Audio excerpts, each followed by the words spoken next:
We are recording. What the fuck are we talking about, man? I mean, just whatever, dude. Like, what sounds good? Like, we were sitting out there bitching about fucking, what was it, that shitty-ass music video cover? Or the YouTube video? Yeah. That thing we're totally going to get into in 45 minutes from now, so. It's gonna be a minute. Great fucking segue. What are we fucking doing here? Much about a fucking couple of normal guys, just blue collar, fucking making our first podcast, you know? It's a pilot. Here we are. Here we are. We're fucking literally popping our fucking virgin cherry in the podcast world. We're nothing. We are zero. We are fucking not negative, but we are literally zero. We are nothing. So here we are, man. Yeah, your basic day-to-day normal fucking worker that doesn't do anything too exciting. Yeah. But, this could be pretty fun. I mean, we could have a lot of fun. Yeah. So we'll get the viewers involved down the road and see Yeah. if maybe we can tell their stories and do all kinds of crazy shit. It is, man. It is what it is, dude. That's Fucking most whitest fucking white dude thing ever. It is what it is. I will take this and bear it. And so it's such a man thing. Meanwhile, like a girl will deconstruct this thing and complain about it and try to cross-analyze everything about it and try to fix it. We're like, this sucks. But it is what it is. We just got to endure it, you know? They're smarter than us. So they're very analytical. We're just like, we got to grin and bear it, dude. Yeah, they're smarter than us. So we just sit around and say, okay, I guess I'll bend over and Sparrow will run. Let's do this. We've been there many times, bending over and just fucking taking it. This is the fucking job. This is what we're fucking doing. So we are the Misnomers podcast. That is our name. We are a podcast that is a contradiction of itself. Essentially, I mean, because we're friends. We've been friends for probably, almost about 20 years now? Fucking 20-something years, man, since the 6th grade, dude. Yeah, so we get along really good, Yeah. even though we see a bunch of shit way different. So it makes for good conversation because we've got such different points of view. So that's just going to make this good. I mean, we'll be able to sit and debate and laugh and make fun of shit and have fun. Yeah. It's totally unfiltered, uncensored. We love people. We love all people. Exactly. Don't matter what we you love do. all kinds. I have friends. I've done security for Pride Festival in Portland. I love all people. Yep. But we're gonna make fun of everything and everyone, and no one will be spared. But it's all in the sense of comedy. It's all jokes. Right, there's no hate. It's all fun. You know, I mean, like, I've got my stuff, you know, my mom flipping on teams and stuff like that. So I got no hate for anybody either. But so you can sit around and still make jokes, and it's all in good fun. It's good love. Don't take it personally, guys. Come on. Absolutely. You find the person you love, I mean, there's more power to you. As long as they ain't hurting anyone, more power to you, man. So that's it. That's our PC part of that. So we are misnomers. What was the definition anyways? We're contradicting ourselves. Well, misnomer basically is two things that don't go together. So, like, for me, since I fucking hate soccer, soccer bores the piss out of me. It's football. It's football. No, the joke that I heard is if I wanted to watch somebody sit around and try to score for 60 minutes, I'd take my friends to the bar. So soccer is my example of misnomer, because if somebody was to say to me that soccer is fun, those two words don't go together at all because it fucking sucks. Like, it bores the piss out of me. And that's why I feel like when they play those soccer games, they're like, goal! Because, holy shit, something finally happened! Holy shit! It's 1-0! Holy shit! Everybody can sit back and enjoy the next 35 minutes of people kicking the ball back and forth and not scoring. Maybe it'll be 1-1, maybe it'll be 2-1, so. Right. That's pretty football. much, no one's scoring more than 3 points. That's about the extent of it. Meanwhile, we have sports in America with American helmets, with concussions, and we got to score more and get hurt more, and life-altering. Right, it's real sports, men's sports, like football, you go out there, you your shit pushed in, you get beat up and this and that, and you can't rain out football like baseball. All the baseball guys are like, oh my god, it's sprinkling, I don't want to go play baseball. Football players are like, fuck dude, it's snowing, let's do this shit, we're playing right now. Doesn't matter what it is, dude. No, that's why America fucking rules. I'm going to tell you guys, like we said, we came back literally from the 6th grade. I still remember that day.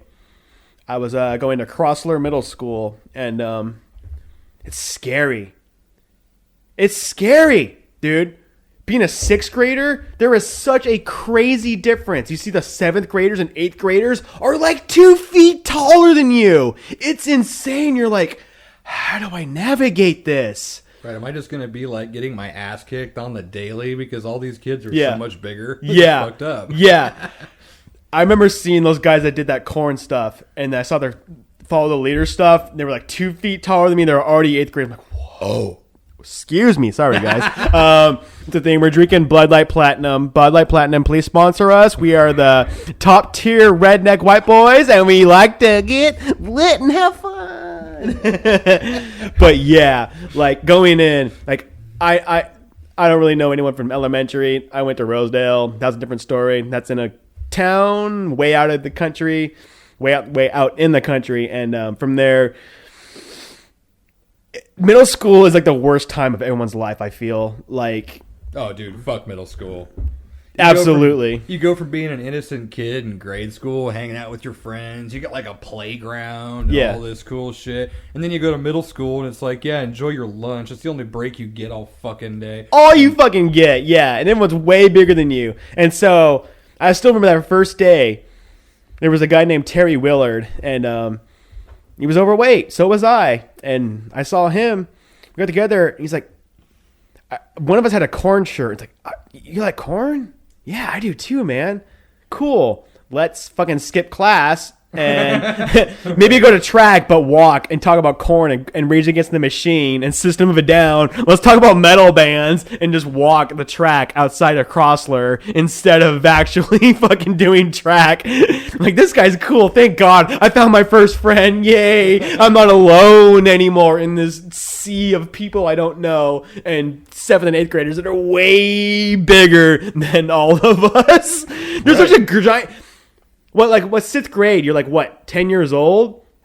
And from there, like your 11th to 12, there's such a giant growth spurt from there that it's insane. There's such a giant growth spurt that's scary. The worst part is, so I mean, you know, girls obviously they grow first. So you go into middle school and all of a sudden even the girls are bigger than you and you're going, holy shit. They're going to kick my ass.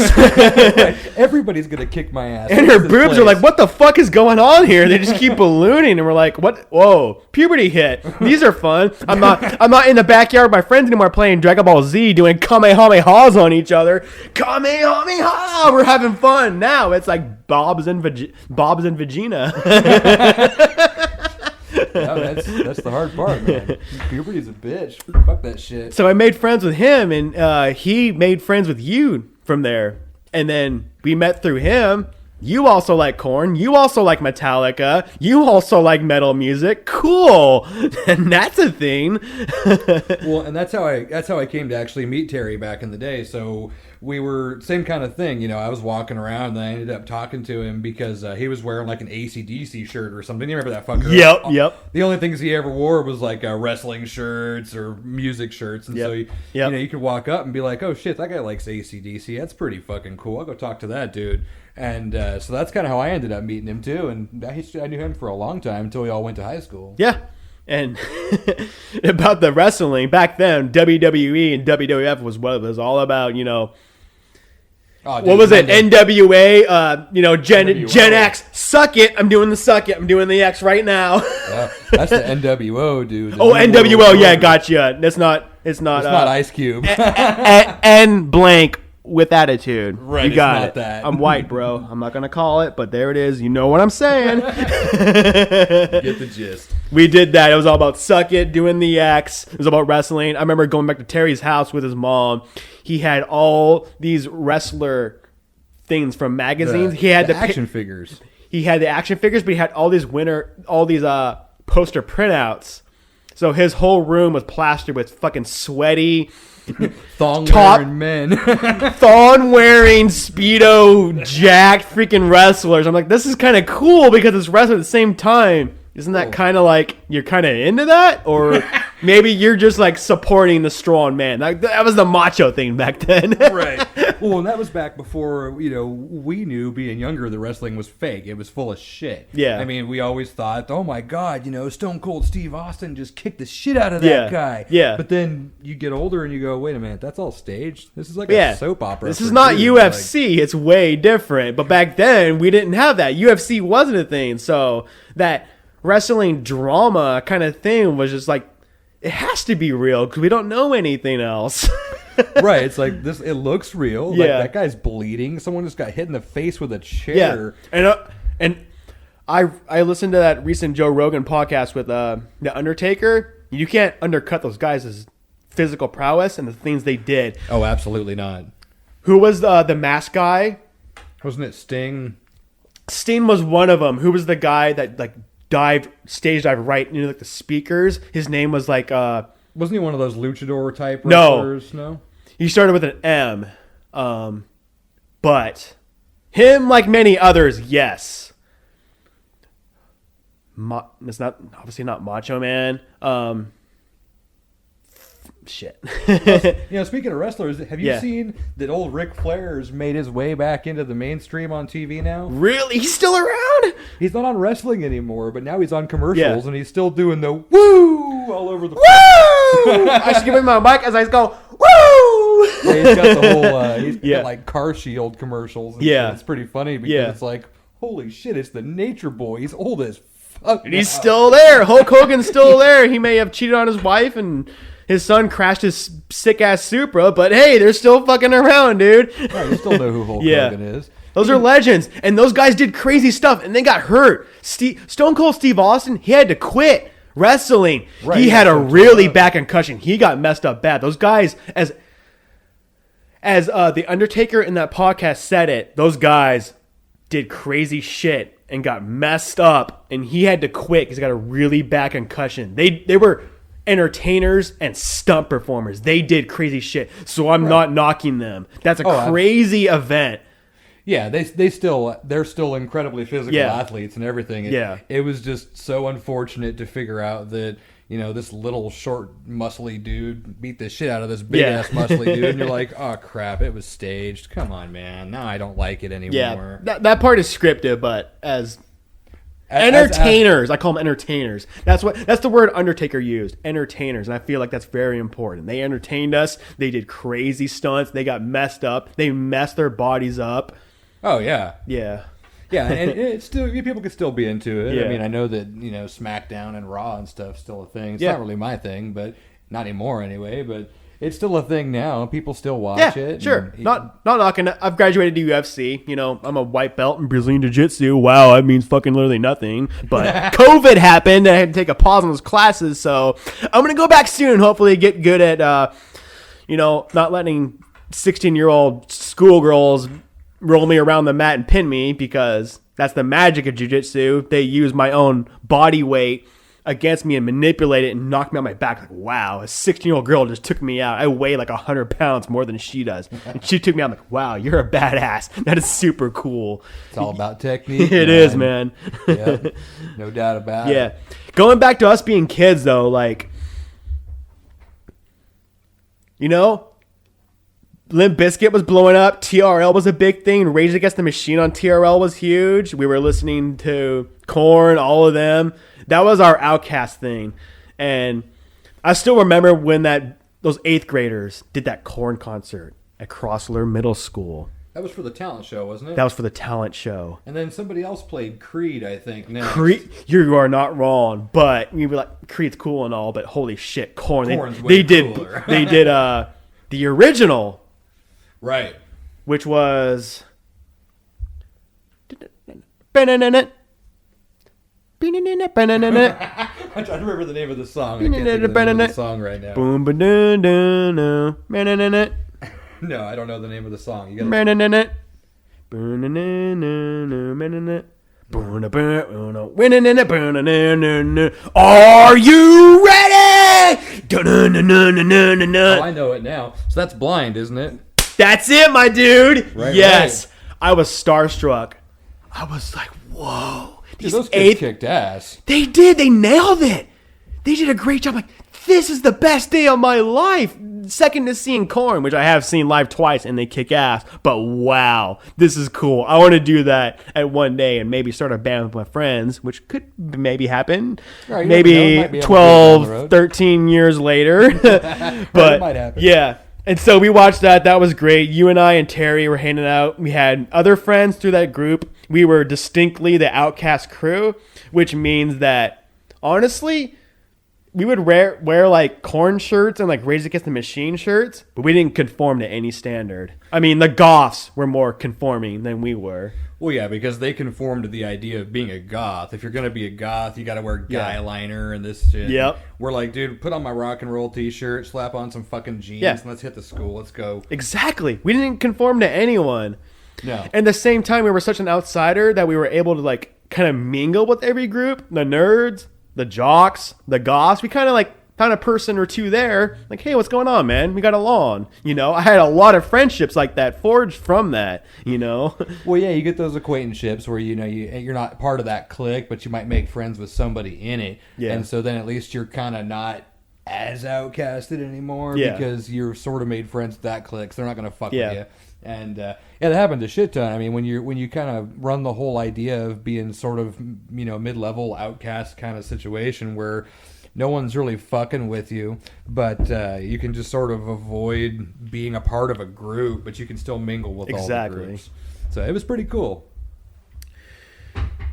And I remember so many assemblies. I remember when the Globetrotters came to Crossler, and it was a Nike sponsorship, and that woman's, you remember this, I had the whole stadium. She said, Nike, just do it. And I said, the whole crowd paused. I said, ew, just do it. The entire middle school erupted in laughter. I will never forget that moment as I just narrated for a second the whole narrative of her little speech, which was cool. Those guys were badass. The Globetrotters were sick. Oh, dude, but the Globetrotters rule. I made the whole middle school laugh. And that's a big thing. I mean, being able to stand up basically in front of this big-ass crowd and just blurt it out and everyone laughs their ass off. That's just what we did. I remember one of the best things was during that same assembly, the yearbook crew took a picture of us. You, me, I believe Brad was there, Terry Willard, which is where I met Jimbo over here. That's his contact on my phone. I call him Jimbo because it's fun. And I believe Jonathan Etzel, maybe Bud Smith was there. If you guys are somehow still out there and listening to this, what's up, man? Come hang out. Let's fucking drink and hang out. It was the main foyer of Crossler. That was our spot upstairs. This bench, this long bench. That was our spot. We would sit there, hang out. Maybe there was that Mexican kid that would show up and I would sell him I know his story. Floppy disks with porn on them. Right. Remember floppy disks, people? Like, that's been a long time since a floppy disk was a thing, but this kid paid bank to old freaking floppy over here for... Old floppy over here. Okay, man. He was paying bank for these discs full of porn. And so that's how he made his living through middle school, is selling floppy disks full of porn. And a floppy disk is like what? Like 2.5 megabytes of capacity, so it's like 20 like JPEG low quality of girls with really fucking hairy bushes. Like, check out this fucking bush. I'm an 80s, 90s fucking porn star. That's way different from your OnlyFans fucking 8-year-old girls with tattoos and shaved fucking vaginas and shit. That's a fucking far cry back then. It's like, yeah, check out the bush on her. We were the last generation to appreciate the bush, even though personally it's not for me. Right, and that's I can second that. Yeah. I don't know. The bush cannot be a thing. No. But it was kind of dying out by the time we were getting older, and by the time we figured out how everything worked, it was like, oh shit, okay, yeah, we don't want that stuff. No. I like hardwood floors, not carpet. Yeah. And so, middle school's the thing. Honestly, we're going to touch way more back on that. Middle school is a lot of time where the mic probably didn't pick that up. We have a lot more stories. Going to high school, people kind of mellowed out. Like, it wasn't a big deal. No and yes, because you gotta remember back in the day. I mean, going to the high school we went to. I don't remember exactly what your situation was like, but I was fucking dirt ass poor. I mean, I was getting clothes from Kmart and shit. Yeah. And you're going to this school, in the south part of the town, which was kind of the prissy part of town. It's really preppy. And if you're not wearing Tommy Hilfiger jeans, boy, they're making fun of you. They are. You're like the fucking dog shit poor kid in school. Yeah. And that was like the only drawback. So it got nastier then because people got old enough to learn how to be bigger dicks. Yeah. But they did it less frequently, I guess. So it was a little bit easier to tolerate. But generally less easier. People were more mellow. We probably have a few fights we can talk about in a future episode. We've been there, done that. As the outcast, we have been there, done that. We're boys. Boys are gonna fight. Girls are honestly scarier because they get socially sociopathic behind each other and try to shut down their social groups. Try to make you kill yourself. Like, that's crazy. Men, kick his ass and then get it over with. It's done. And the dude's probably going to shake your hand and want to hang out with you later. Jimmy needs to tell the story between a certain person named Corey Everett. Oh, yeah, that was that shop class, 8th grade. 8th grade. I've been dealing with Mr. Green. Yep. I've been dealing with that little shit since, elementary school. Like, he came from Liberty, and so been dealing with his crap for, 8 years by that point. And finally had enough of it in shop class one day. Teacher's giving a lecture. He's sitting behind me running his mouth. I was there here in this class. I was there this day. So he's sitting there being a pain in the ass behind me, throwing shit at me, just being a general little shit like all kids are in 8th grade to each other. I mean, it's pretty generic. But I had about enough of it, so I turned around and punched him in the face right in the middle of class. And, of course, he falls out of his chair. And then he goes into Mr. Green's office. He wanders off into the office and sits and cries. And the funny part is the kid was such an asshole that the teacher stopped for maybe 30 seconds. And then he's like, all right back to my lecture on how you frame a house or whatever it was we were doing. He didn't even miss a beat. Yeah. And I think I got detention for a couple of days for that. Couple of days, yeah. The funny part is, after all that, though, is just like I said earlier, man, the difference is that we beat each other's ass, and then we're friends afterwards. Like, Corey tries to talk to me and shit. Yeah. And it's like, I don't mind you, dude. You don't bother me anymore. It's literally Billy Goats just knocking horns. Yeah, you just knock heads and get it over with. Yeah. You guys ended up friends afterwards, to some extent or another. I won't ever forget that day when you hit him in the face. It was such a cinematic. It's kind of like it was so face sounding flesh like that. Like, you sent him down because he was fucking with you. Obvious, guys, he was fucking with him hard and he deserved every bit of it. And they ended up friends afterwards. It's crazy how that works. Women are a whole nother level. They try to destroy your life from the inside. That's scary. Yeah. Not talking about anything about you women, girls and stuff. It's just like, it's something else. It's because they're so much smarter than us. They're so much fucking scarier. I mean, when they get into tiffs with each other, they can either figure it out pretty quickly or, my gosh, they end up freaking just tearing each other apart. It gets nasty, man. It scares the crap out of me. It does. So I don't even like girl talk. I keep hearing about girl talk and what girls talk about with their friends and shit when they've got boyfriends. I'm going, oh, man, what's being said? Like, I hope it's good. For me, it was Kenny Crick.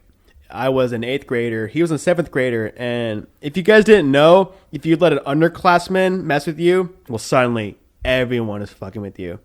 I had a gym class, and he said, Cody, hey, catch this. I turned around, and he threw a basketball right in my face.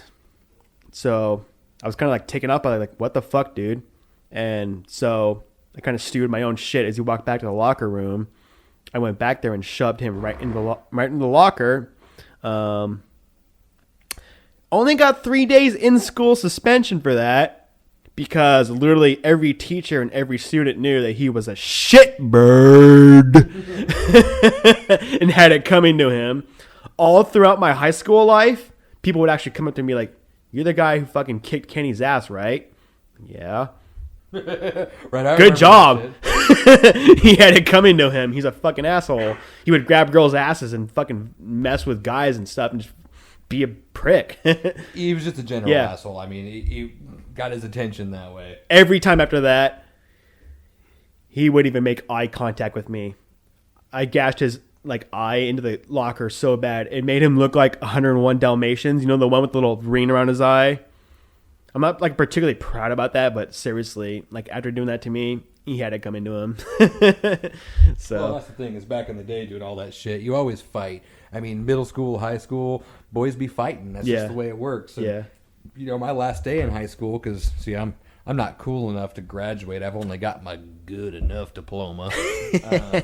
So last day of high school, I decided I was dropping out, and I was sick of shit. And I was like, I'm just going to go home. I'm leaving after this. I don't want to tolerate it. And I remember walking into the bathroom to take a leak. So I'm trying to take a piss in the stall. And this dude comes in, and he grabs the garbage can full of paper towels and shit that's always in the bathroom. And he hucks the damn thing over the stall where I'm taking a leak. Funny part was, it didn't bother me because it fell on the floor. I was done. I was getting ready to leave. But I was pretty much done with that shit. So I walked out with that garbage can, and I flipped the can over his head and cacked the can so that he went into the urinal. He pissed all over his Tommy Hilfiger jeans.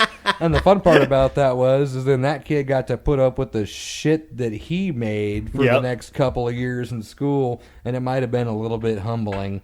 I liked that part. He made his shit bed, and now he will sleep in his garbage-laden fucking shit bed. Yeah. And then that day, after that, I was like, all right, I'm done. That kid was friends with all the jocks. The whole football team's going to kick my ass at this point. So I just walked out. It was like, fuck it. I'm done at school anyway. Just went home. Yeah. Except since you fucked him up, that even all the teams knew, this kid fucks. Right. Yeah, it wasn't a mystery anymore. Yeah. So it's kind of wild, man. I don't miss the old days. So I do. We had great fun times. We did all the fun stuff. I still remember that Crossler photo. I still have it in the yearbook of us just chilling on the top of that. See, I still have my yearbook, but I haven't looked at it in so long. Yeah. I have to go look again to find that photo. Yeah. It's just us having a good fucking time. We're just outcasts. We love metal. We love rock. We love Rage Against the Machine. We love Korn. We love TRL. Watching Korn, top fucking... Well, TRL used to be cool, remember? And then towards the end of our time watching it, it turned into crap. Except fucking Tom Green took over NSYNC with the Bum Bum song. That may be before your time, though. If you're old enough, you understand that. And he actually withdrew that song. He's like, I'm sorry to NSYNC. I want them to be the top. That's just him being Tom Green. Right. That was epic shit ever. Yeah. I still remember my first concert. It was 1999. It was Limp Bizkit and Kid Rock. Kid Rock slayed it. He is a talented musician. He walks over and sings. I mean, obviously he sings, but he walks over during his set. He plays the guitar. He walks over to the keyboard, plays it. He walks over to the guitar, plays it. He walked over to the drums and played it. See, that's pretty bitching to be able to do all of it. I mean, we know people like that too. They can just pick up whatever instrument and they just get it. And that's when you know you're really talented. Yeah. You know how to do it. But Limp Bizkit, Fred Durst, 99, his album, it's got Nookie and Break Stuff. He is at the top of his game, top on TRL. He is a multi-millionaire person. He loves his New Yorker... I know. You know it, buddy. He loves his New Yorker hats. And so I'm there, 99. I was 13 years old, moshing at 13 with all these grown kids around me, way bigger than me. They're pushing me around, treating me the same as one of their own. It was one of the best times of my life. I felt so alive. I'm one of them. I'm pushing around even though I'm tiny. And, mosh pits are fun as hell. Moshing around, having a fun time. He goes to stage dive into the crowd. Big surprise, his hat falls off because he's literally a human scrawling across a bunch of thousands of people. So his hat fell off and someone took it. Cool, I have this thing. He gets back on stage angrily, stops the music. He's like, I want my hat back. Right. Like, God knows the guy's a millionaire. He can't afford to buy a new fucking red New York hat. Jesus Christ, They're man. $10 at Lids back in the 90s, dude. Get over yourself. You're a millionaire. Your fan loves you, and he's going to grab your freaking hat and have a good time with it. Right. They're going to be like, dude, I got Fred Durst hat. Yeah. This is the coolest fucking thing. So he said, I'm not going to play any more music till I get my hat back. And so Wes Borland, which you guys don't know is the guitarist for Limp Bizkit, looks over at him. I see him at 13 years old. He's like, no, dude. Play the music. And he started playing the music, and the drummer and anyone kicked on. He's like, oh, okay. Like, dude, stop. We need to play the music. Get over it. Right. It's just a fucking $10 hat, dude. Yeah. And he probably has 460 of the damn In things. this fucking tour bus. So what do we say about him? I want my hat back. I want my hat back. Where? Our little dipshit You spoof. crybaby millionaire. Yeah, dude. Get over yourself, man. Yeah, I think it was, we were listening to My Way one time when we were driving around or sitting around at the house when I had made that joke, because you had told me the story. And so when that song My Way came on, the first thing I could think of is our fucking spoof of it. Yep. And, it was like, dude, get over it. It's just a hat. Come on. That's stupid. Jesus Christ. See, and I remember the first concert that I remember the full of was would have been Summer Sanitarium, which was back in 2003. And that would have been, what was it? Linkin Park, Limp Bizkit, Mudvayne, Deftones, and Metallica. Oh, fantastic. It was such a good show, man. I finally got to see, my big band. So I've always loved Metallica, and I know everybody else does too. I'm not a beautiful and unique snowflake for it, but that's who got me wanting to play guitar. So I started playing guitar and all this, and then I finally get to go see them live. And I remember when I was sitting at the show in 2003, so that would be what, gosh, that's a long time ago. That's about 17 years. Yeah. 17, almost 18. And my dad was just sitting there during the concert listening to the music, but instead of pointing out like cool shit that was the band was doing, he's pointing at all the girls that are topless in the mosh pit. And he's like, there you go. Look over there. Look over there. Yeah. I was like, all right. I remember 13 years old at concert, like, whoa, boobies. I'm 13. This is my first time seeing boobies. This is cool. Right. Nowadays, you can't even do that. No. I've done security guard work, and literally if they say to flag someone down for that, obviously I'm not going to, because I like boobies. Boobies are love and life. You are free to express yourself. I've also done Pride Festival concerts where, lesbian girls show up topless with painted nipples, and so sometimes those Pride Fests, they actually do body paint where there's nothing actually covering shit. The problem is I'm checking their bags while I'm checking their bags. They give me funny looks. Meanwhile, I'm checking their bag while like looking up over and over like, okay, there's boobs and nipple above me. So it's like, I'm sorry, but I'm just a man. Right. Yeah. Those festivals and concerts and shit, they get pretty interesting. I remember working the St. Paul Rodeo. And my favorite part about working security was that during the daytime, I worked at the farm store.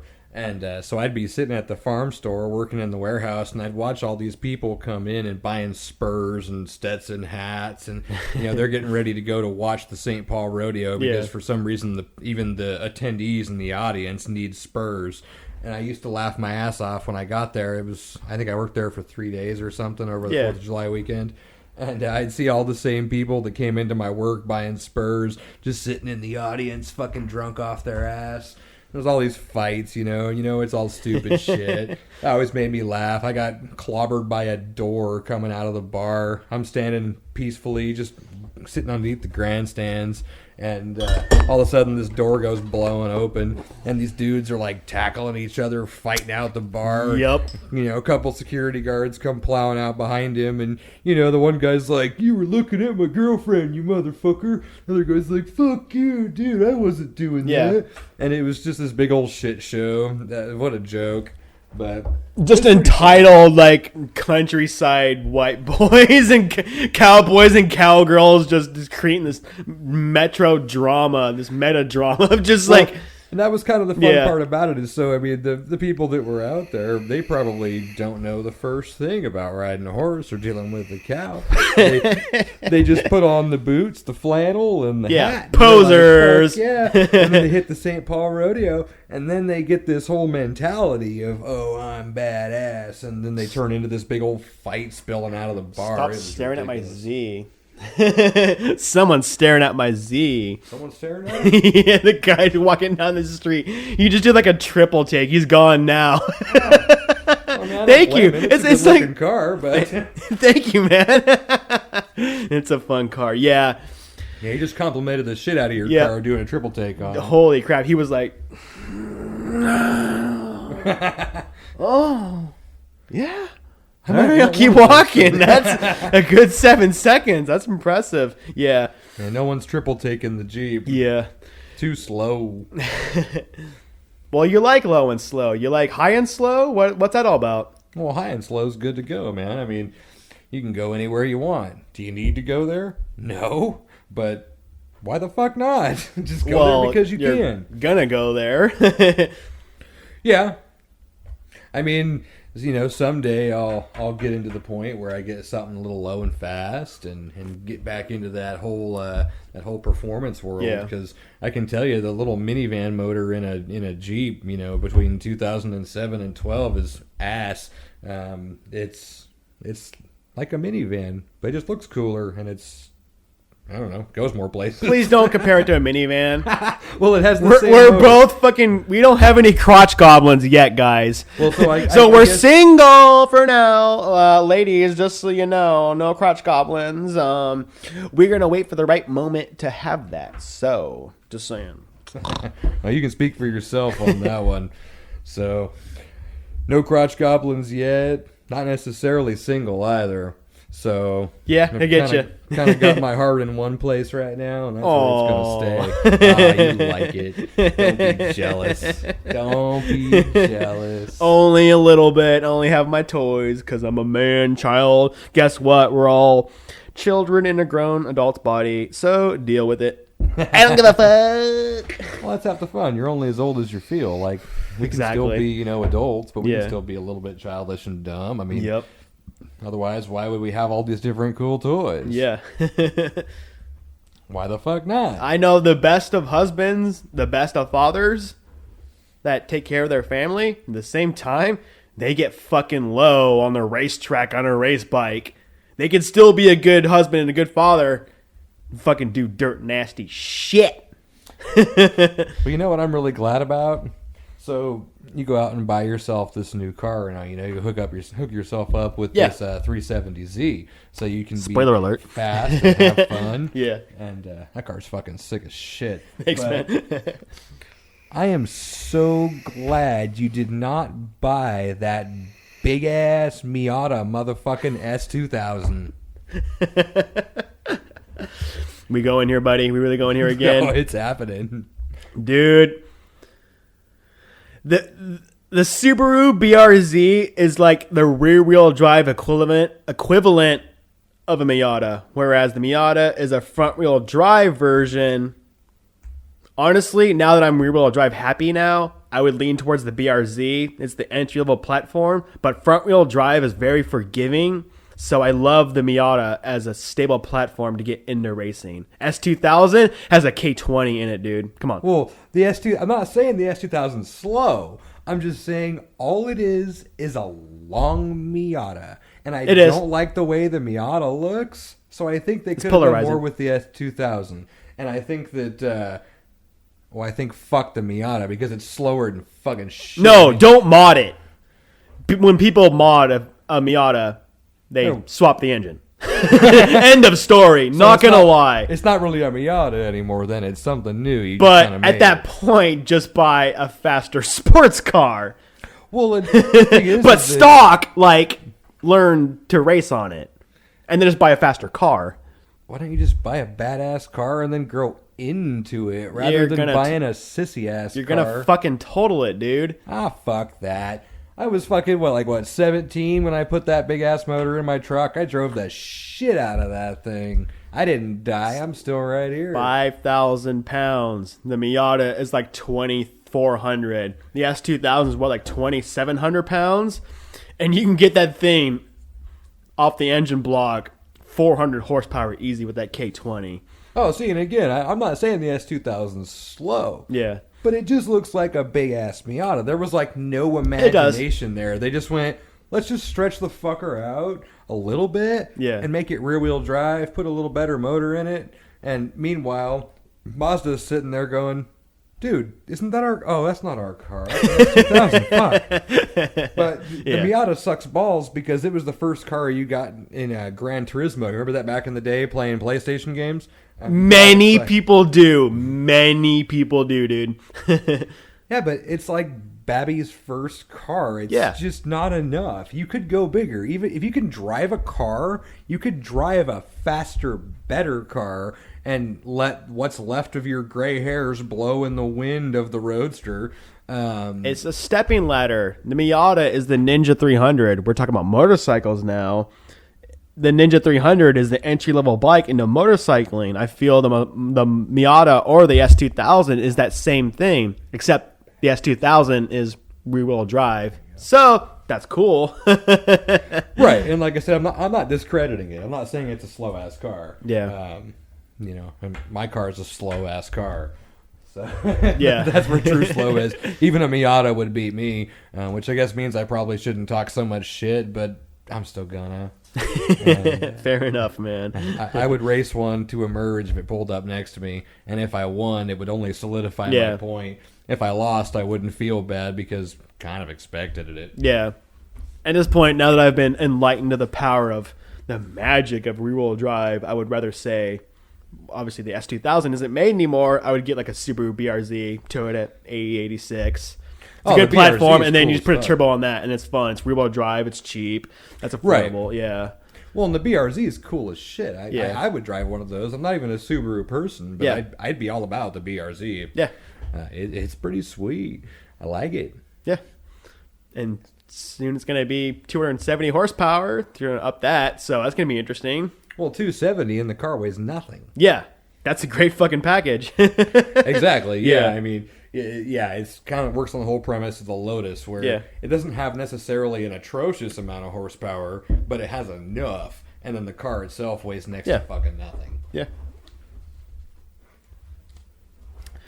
Dude, like, we really appreciate you guys listening to us. We got some more time. We're still trying to figure this thing out. We're having a lot of fun with it. Right. Sorry, guys. It's probably a little choppy. We're still kind of feeling out our mics and getting it all dialed in. Yeah. But it's going to get better. We've got more ideas coming. Yeah. I almost want to think about another teen event. There's one more. It was a cold Halloween. I mean, maybe it was Oregon. It's kind of like 60 degrees in October. It was mildish. Yeah.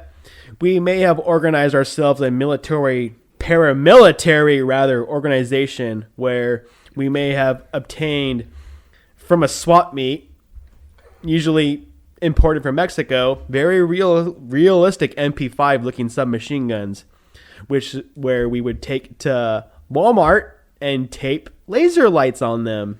Right, because you use electrical tape. It stays black. It makes the gun look real. Yeah, they're absolutely, like, almost, like, real looking. They were pretty photorealistic, honestly. They were pretty legit. And so we also had military fatigues, M81 Woodland for you military weeaboos out there. We had balaclavas, so our faces were hidden. And so on Halloween, we decided to terrorize the neighborhood. Right, I mean, when you've got a laser and you've got the camo and there's tons of people out, dude, that's an opportunity to fuck with a lot of people. Like, you gotta want to do it. So there was 3 of us. We ran across the field from Crossler Middle School. We told you guys that earlier. We ran across the field, hit the dirt. There was this kid who was kind of a shitbird back in the day. He was like what? I believe we were 8th grade. He was 7th grade.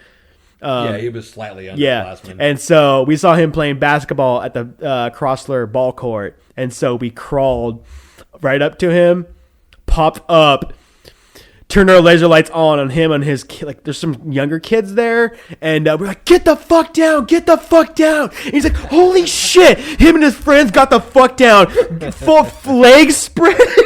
And we're like, fucking stay there. We walked over to them with freaking ski masks, balaclava ski masks, and military fatigues with realistic looking MP5s.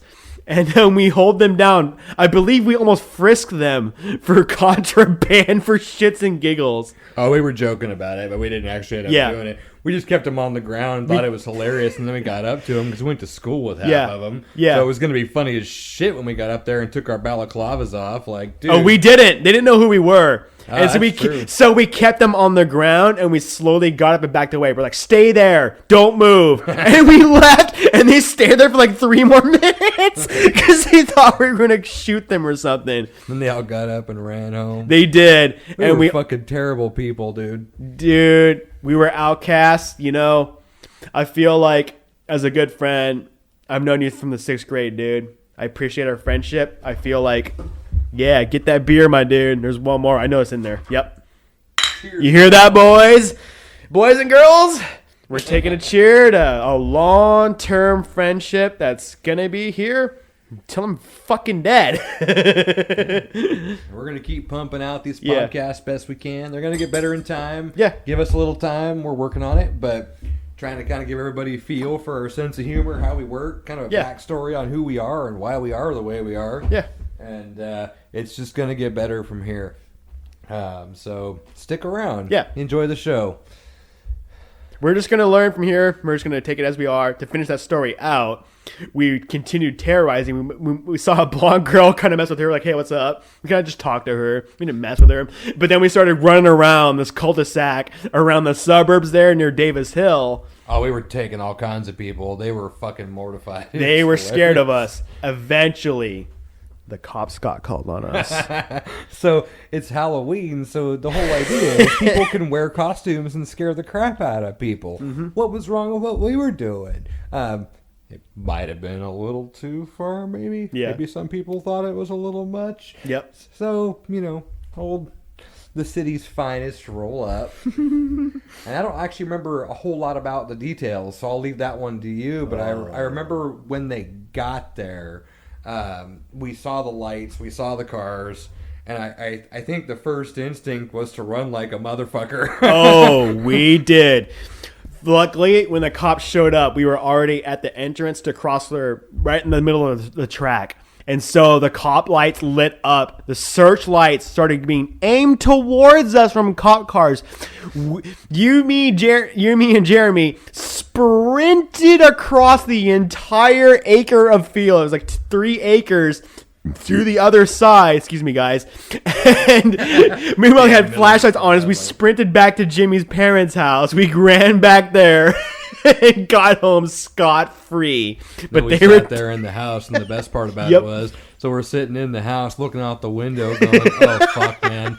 Oh, fuck, we're so fucked. Mm-hmm. And then you could watch the cops drive by, and they're sitting there with their spotlights across the way, shooting it up into the track again. Oh, that was funny as hell. We didn't hurt anybody, didn't do any damage to nothing, but we scared the holy crap out of people, man. If you ever have kids, it's good for them to get in a little bit of trouble. Right, it's a healthy kind of trouble where they're not hurting anything. They're not stealing shit. They're just kind of being rough and having a little fun. And don't let your kids be like us, though, because there were a lot of porta potties that happened to end up on their side. And looking back...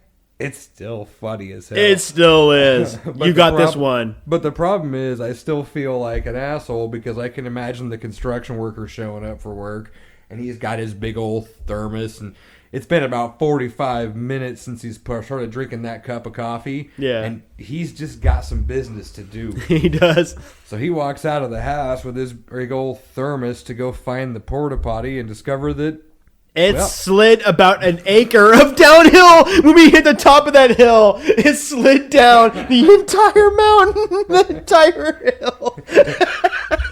It's upside down about 100 yards away. I guess we're semi-mature now as adults, but back then it was the funniest shit ever. Still is, but we're sorry, dude. Sorry, you had a job to do. Sorry. I know. I've gone to job sites, as an adult, and when I was working construction and found the porta potty tipped over, and I went, God damn it, what an asshole! Oh wait. Those kids probably did it because they're like, this is the funniest shit ever. Right. You do dumb shit as a kid. And the reality is, if it's not, that's not the best thing in the world to do. It's kind of shitty. It's costly. Yeah. But if you're doing normal kid shit, we're not hurting anybody, dude. Kids got to get out there and ride their bikes and do shit and have fun. Yeah. Like today's societies, they're fucking so hung up on phones and everything else. The kids just don't really do anything anymore. It's unfortunate. Like, we used to ride bikes, throw the football. We were everywhere all the damn time. I would ride my bicycle 3 miles through the steepest of hills just to bring my computer over. Honestly, I guess it was nice. My dad would drive me over with my computer so we can play Sojo Fortune 2 online, get together, play Rainbow Six, Raven Shield. Yeah, that was the cool shit. We would play Need for Speed Hot Pursuit 2. Oh, yeah. Our friends would come over. We'd smoke them, race and stuff, be the cops, be the racers. Those are some of the best times of my life. We have a time where we actually started a band. That's actually a story for another podcast. So that's another time. So yeah, we started a cover band. Yeah, it was pretty bitchin'. It is. And not to be a spoiler alert, but we've got a little cover band action, not from us, and I don't want to be associated with it at all, for later on in the cast. That's pretty unfortunate. Yeah. And we're going to have a lot of fun with it, and hope you guys like it too. Absolutely. So are you wanting to do that now, or are you thinking that, what do you think? I feel like we need to, we've done a good introduction towards who we are. We got way more crazy stories. Like, seriously, I have so many crazy stories, and not even funny. Oh, dude, we got a ton of stories. You guys are gonna enjoy hearing them. It's absolutely insane. Oh, you know what story we forgot about? Oh, do you want to do it? Let's do it. So we're up in the city that I don't like, north of here. All of you. It's Portland. Spoiler alert! But it was cute back then, but now it's not. It's not so cute anymore. It's kind of a toilet. Yeah. So we go up there for this Deftones concert, and it's me, you, and Jeremy. Yeah. And so we hit this concert. We rock the fuck out. We get out of the concert, and we're like, dude, we need to find a bar. Like, we got to drink a beer after this. We need it. But we had fun. So we walk out of the concert hall. That one was at what was the name of the venue? Crystal Ballroom. Crystal Ballroom. Yeah. That was it. And we don't know Portland. We don't live in Portland. Fuck that place. It's a dumpster. I don't want to live in it. Mm-hmm. And so we walk out, and we're like, well, shit, we got to walk to a bar. Where's a bar? So we figure, well, you could point in any direction you want, and you'll probably find a bar somewhere in downtown Portland. And so we start walking, and fucking shitbird Jeremy, he gets this idea. He's going to ask this homeless guy, hey, man, where's the closest bar? We are like on Fremont Street. We are downtown deep Portland. Right. Like, we're talking dead center. Yep. Like, it's as center as center gets. And we don't know shit about Portland. No, not a damn thing. So shitbird, he's like, well, fuck, I'll just ask this homeless guy. I bet he knows where a bar is. And so he's like, hey, buddy, you know where a bar is around here? And he goes, well, yeah, I know where a bar is. It's not exactly your mother's bar. Well, good. I don't want to hang out at a bar. My mom hangs out anyway. It sounds kind of fucking lame. So he points us in the direction of this bar. So we're like, fuck yeah, let's go. We go walking up the road, and we see the bar. It's like, all right, let's walk on in. So we get into the bar. We're looking around. It's like, well, shit, I see beer. I see people. I hear music. And then all of the sudden, it dawns on us. It dawns. Everyone has a popped collar. And a V-neck. And a V-neck. Everyone has a very manicured hairstyle. It was a very gay bar. And so, so Jeremy turns around and he starts tapping my shoulder and he's whispering in my ear. He's like, dude, gay bar, gay bar, gay bar. We got to go find another bar. And now, mind you, no homophobic shit here. Yeah. I have absolutely zero problems with people's lifestyles and their choices. It's just not my choice. Yeah. So that wasn't the bar. So you tapped my shoulder. You didn't tap my shoulder, but I walked back to you as Jeremy was tapping your shoulder. I'm like, dude, this is a gay bar. Right. No disrespect to them, but this is not our gig. This is literally tan dudes with six packs and just like V-necks for days. We're like, nope. It basically looked like a Village People concert. It did. Which is fine. Like I said, I don't have any problem with it's people's fine. It's lifestyles. cool. Yeah. But it's not my scene. So we were like, oh shit, we need to leave, dude. Yeah. Like we don't belong here. And even the gal that took our IDs at the door gave us a funny look. You remember that? She was kind of looking at us like, I don't know if he really belongs. I had a plaid blue shirt. You had all your freaking trucker Carhartt shit. Well, I mean, you remember I had my fucking shitty ass work boots. Yeah. And my summer sanitarium shirt. Yes. And so we walk out of the gay bar. Like, well, fuck. All right, let's find a different bar. And so we go walking around. Shitbird strikes again. And so we end up at the most pretentious nightclub of all. Oh my God, it was so pretentious. So Shitbird spots this nightclub. It's got all these blue lights outside of it, and he's like, "Oh, dude, they'll have beer in there." I said, yeah, they probably will, but they probably got a cover charge, dude. And so we wander into this place, and the bouncer was funny because he's like, "Well, we got a dress code, you know. I mean, the people in this pretentious ass club were wearing like collared shirts and slacks and loafers, and then there's us. You guys are in your tennis shoes and jeans and shit. We look semi-decent. Jimmy's kind of like super blue collar over here. Right.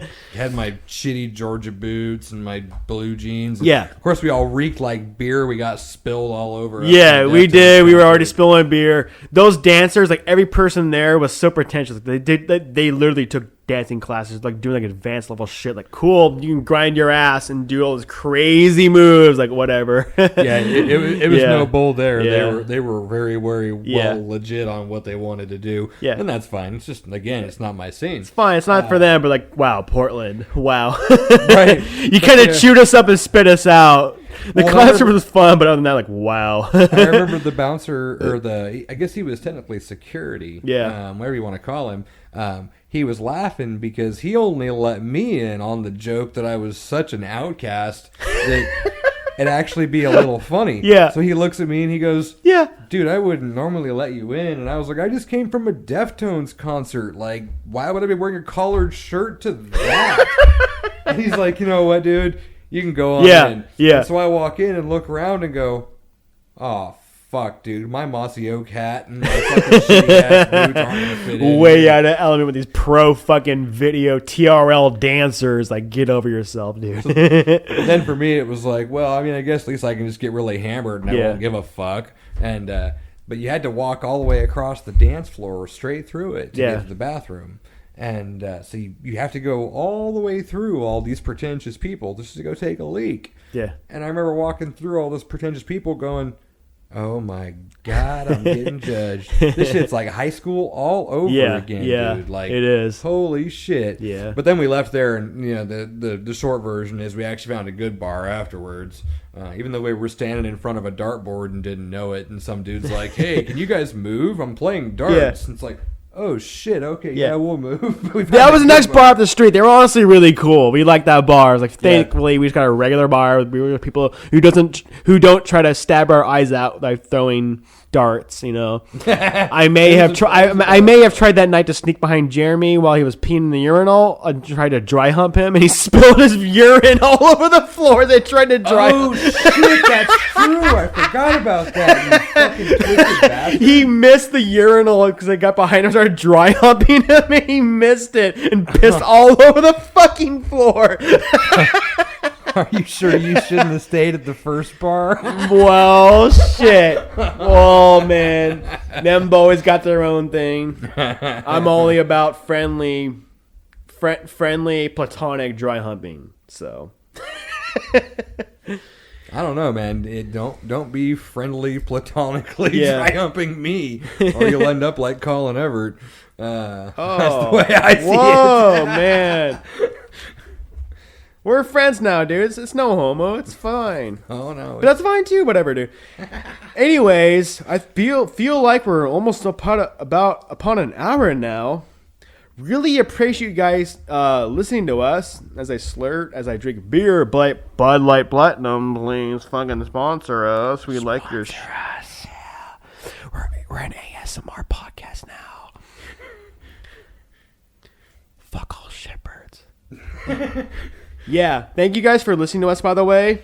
We have a lot more content on the way. We are the Misnomers podcast. We are a walking contradiction. Yo. So I know it's choppy, guys. I know it's a little bit the production qualities are a little bit lacking for the moment. We're not necessarily the most organized at this point, but we've got really good ideas. We've got really big plans, and we want to make sure that we get you guys involved too. So the whole goal is that we can tell stupid stories about our life and kind of things we've been through and all this, and then via social media you can share some stories of your own, and maybe we'll talk about them on the air. Shit, maybe you'll be able to be a guest and we'll have a conversation about it and have fun. We want you guys to be a part of this and actually be involved, because that's the point. It's making friends. It's telling stories. It's having fun. We're going to build a community, and you can be a part of it. We will answer your questions. We're going to have fun. We're going to have a lot of funny segments. We had one planned for tonight. We're going to do it next time. We're going to make fun of... Harken it back to, like, Beavis and Butthead making fun of stupid 90s music videos. We're going to do stuff like that. We're going to have a whole lot of fun. We're going to make fun of everything. Nothing is sacred on this podcast. We are a walking contradiction. We're going to rip into all the stupid videos and provide the most off-the-wall content you can even imagine. And that's the point. It's supposed to be fun and stupid. It's supposed to kind of appeal to people like us. So we'll just have fun with it. And you guys want to come along for the ride? Hey, share your stories. Let's have fun with it. Yeah, absolutely. And if you guys like what we do, we would really appreciate it if you leave us a review and a 5-star on your preferred platform. Spotify, Apple Podcasts, Google Podcasts. It doesn't matter what it is. It really helps us out a lot, and we would really appreciate it. You can give us a 0 score if you think we fucking suck. You know? I mean, hook us up. We're trying to build something here, but if we suck ass, hey, we suck ass. Give whatever. Us 0. I don't really give a shit. Go fuck yourself. No fucks given. I love you guys, but like whatever, dude. We don't care. We're just two boys having fun. So whatever platform you prefer to listen, it helps us out and gets us to a bigger audience for where we go from here. And we're gonna have so many crazy side projects where we do all this crazy shit. We're gonna make fun of everything. We're gonna do everything. We're going to do live video recordings of us doing stupid shit. we are the tip of the iceberg. We're not even that far yet, honestly. It's going to be awesome. It's going to get better, guys. Yeah. Like, imagine the whole concept of the Hold My Beer. Basically, welcome to what the whole goal is. We're going to take the Hold My Beer to 11, my dude. Yeah, so... like us, guys, fucking hit us up on do good reviews, and if we suck, we suck. Yeah. But hey... just do you. Be honest. Yeah, we're here. We've been friends for a long time. Honestly, dude, there's nothing more than I appreciate your friendship, man. I love you, dude. Hey, likewise, buddy. Abso-fucking-lutely, dude. So, we're going to keep doing this with my boy here, Jimmy. I'm Cody. We're the fucking Misnomers fucking podcast. Yeah, I think you need to lay off the Miller Lite Platinum sponsor, please. Wait, isn't it Bud Light Platinum? Bud Light Platinum. Sorry, hang on. It's Bud Light Platinum. Sponsor us, baby. You trying to cut me off, dude? Give me your keys. Hand me your keys. You're fucking drunk. Thank you, guys. Thank you for listening. I really hope you guys have a good day, night, whatever. Thank you for listening. Thanks for giving us a whirl. Catch you next time, hopefully. Good night, guys.